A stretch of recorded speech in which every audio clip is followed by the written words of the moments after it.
Kita menghadapi tantangan yang luar biasa beratnya. Beliau adalah Menteri Pendidikan dan Kebudayaan terbaru kita, Nadiem Makarim.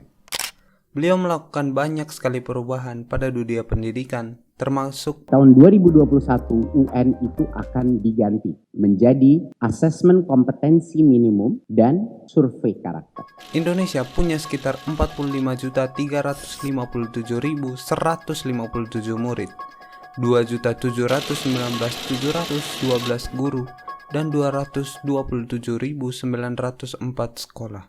Dan 1 miliar. Puluhan pelajar di Sukabumi, Jawa Barat ini terlibat tawuran. Anggota Mapala Universitas Islam Indonesia atau UII tewas setelah mengikuti pendidikan dasar Mapala di Gunung Lawu. Saat inilah penyiksaan terjadi terhadap para siswa.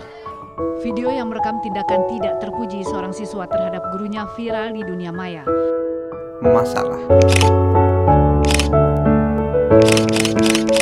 Menurut data dari penelitian Profesor Len Preset dari Amerika, anak-anak di Jakarta mengalami keterlambatan setidaknya sekitar 128 tahun dari pendidikan anak-anak di Amerika. Apalagi yang tinggal di pelosok. 128 tahun? Kenapa bisa sejauh itu? Selamat datang di dunia pendidikan di Indonesia. Untuk kamu ketahui, pendidikan kita kini menduduki peringkat ke-7, tapi dari bawah. Tahun 2018, pada bidang sains negara kita berada di peringkat 74 dari 79 negara. Dalam kategori ini, Indonesia hanya mendapatkan nilai 396 yang jauh dari rata-rata, yaitu 489. Sedangkan dalam bidang matematika, Indonesia ada di peringkat ke-7 dari bawah dengan skor 379. Sementara skor terendah yang diperoleh Indonesia ada pada kategori membaca, yaitu sebesar 371. Dan pahitnya adalah, dari tahun ke tahun, memang seperti itu.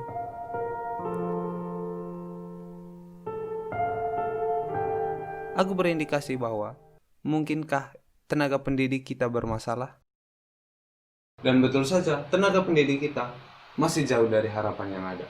Ini dibuktikan oleh nilai UKG guru yang hanya mencapai 53 dari 100. Awalnya kukira ini hanya tentang tenaga pendidik. Tapi nyatanya, minat baca masyarakat Indonesia. Apakah masuk 10 besar? Oh, ternyata tidak. 30 besar pun tidak ada nama Indonesia. Kita putar lagi terus, kita geser lagi, kita geser lagi, kita geser lagi. Nah, ini dia Indonesia. Indonesia di peringkat 60 dunia. Menurut data OECD, budaya membaca masyarakat Indonesia berada di peringkat terendah di antara 52 negara di Asia. UNESCO tahun 2015 pernah membuat penelitian tingkat kemampuan membaca anak-anak. Di Eropa itu 1 tahun rata-rata anak-anak membaca buku 25 buku. Di Jepang, Singapura, kemampuan mereka membaca buku dalam setahun 17 sampai 15 buku. Anak-anak Indonesia rata-rata 0 buku. Kata Taufik Ismail, ini tragedi 0 membaca. Dan setelah semuanya sehancur ini, kita terpaksa melakukan sekolah online. Yuk, bagaimana menurutmu sekolah online? Menurut aku sekolah online sangat tema enak. Sekolah online ini tidak sepenuhnya efektif. Saya sekolah online sangat tidak efektif karena tidak membuat seluruh siswanya berkembang. Bosan anak sekolah online betinai sengsara dengan jelas informasi.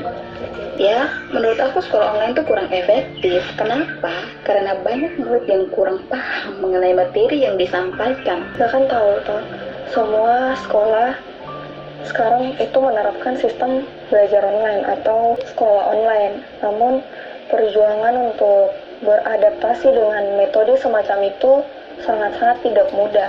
Menurut saya kisah sekolah online tidak kondusif bagi siswa-siswi. Sisi negatifnya itu, yang pertama itu materi yang disampaikan belum bisa diserap baik atau belum bisa dimengerti baik, terutama materi yang dikirim tanpa ada penjelasan lanjutan seperti materi-materi yang dikirim di WA. Iseng dengan semua ini, aku bertanya kepada salah satu guru. Menurut saya pribadi, agak keberatan dengan adanya sekolah online. Hal ini saya kemukakan karena ada banyak kendala yang memang saya alami selama sekolah online. Di antaranya, beberapa peserta didik yang membutuhkan arahan ekstra terkait penggunaan media Google Classroom, atau masalah ketersediaan perangkat elektronik dan jaringan internet, di mana siswa yang notabene kemampuan ekonomi lemah mau tidak mau harus memiliki perangkat elektronik, ya seperti handphone Android misalnya, kayak gitu. Lalu yang kedua, dari metode ajar yang digunakan itu kurang variatif. Yang paling sulit untuk dilakukan eksperimen, ya, melakukan eksperimen di lab. Namun karena pandemi ini, jadi mau tidak mau mereka hanya menonton video pembelajaran praktikum saja. Kan kesannya kayak lebih kurang seru gitu ya, ketimbang kalau misalnya mereka melakukan sendiri di laboratorium. Dan memang kita berada dalam masalah yang besar. Again, we need to be realistic. That nobody will hire you anymore because of what you know. Google knows everything, right? And it will know even more. It will give you even more precise answers. Maybe not in 2 years, maybe in 5 years, maybe in 10 years. Maybe it's not even going to be Google itself, right? Because maybe another startup will come around and will be able to give you the right answers at the right time. Lalu bagaimana jika suatu hari nanti kita menjadi yang terburuk? If there is such a thing as progress, what causes it? Progress is not some mystical force or dialectic lifting us ever higher. It's not a mysterious arc of history bending toward justice. It's the result of human efforts governed by an idea. Kita mungkin ketinggalan 128 tahun, tapi itu bukan selamanya. What if I told you you will surprise yourself? What if I told you I've seen the future? Jadi ini pesanku untuk para guru dan siswa, bahwa tidak ada satu pihak pun yang suka dengan sekolah online. No matter how violent and uncertain and fearsome it seems.